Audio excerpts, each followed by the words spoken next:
Coronavirus, UE et États-Unis jugent urgent de renforcer la coopération internationale.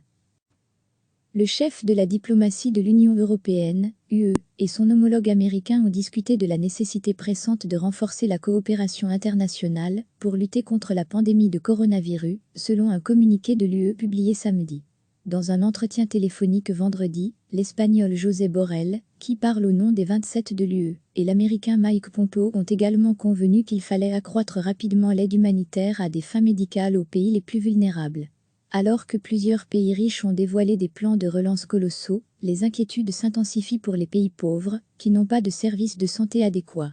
À lire aussi toutes les infos sur le coronavirus jeudi, lors d'un sommet virtuel extraordinaire du G20, les 20 premières puissances économiques du monde avaient d'ailleurs appelé les institutions internationales, dont l'Organisation mondiale de la santé, OMS, et le Fonds monétaire international, FMI, à aider les pays émergents et en développement à faire face aux chocs sanitaires, économiques et sociaux du Covid-19.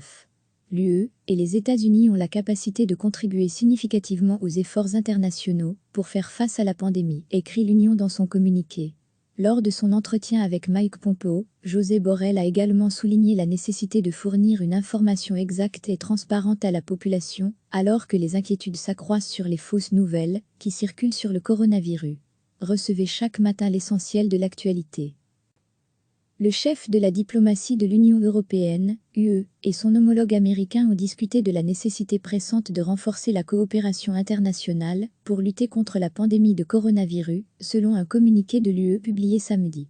Dans un entretien téléphonique vendredi, l'Espagnol José Borrell, qui parle au nom des 27 de l'UE, et l'Américain Mike Pompeo ont également convenu qu'il fallait accroître rapidement l'aide humanitaire à des fins médicales aux pays les plus vulnérables. Alors que plusieurs pays riches ont dévoilé des plans de relance colossaux, les inquiétudes s'intensifient pour les pays pauvres, qui n'ont pas de services de santé adéquats. À lire aussi toutes les infos sur le coronavirus jeudi, lors d'un sommet virtuel extraordinaire du G20, les 20 premières puissances économiques du monde avaient d'ailleurs appelé les institutions internationales, dont l'Organisation mondiale de la santé, OMS, et le Fonds monétaire international, FMI, à aider les pays émergents et en développement à faire face aux chocs sanitaires, économiques et sociaux du Covid-19.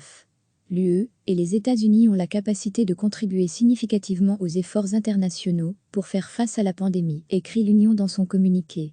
Lors de son entretien avec Mike Pompeo, José Borrell a également souligné la nécessité de fournir une information exacte et transparente à la population, alors que les inquiétudes s'accroissent sur les fausses nouvelles qui circulent sur le coronavirus. Cliquez sur s'abonner pour recevoir les dernières nouvelles.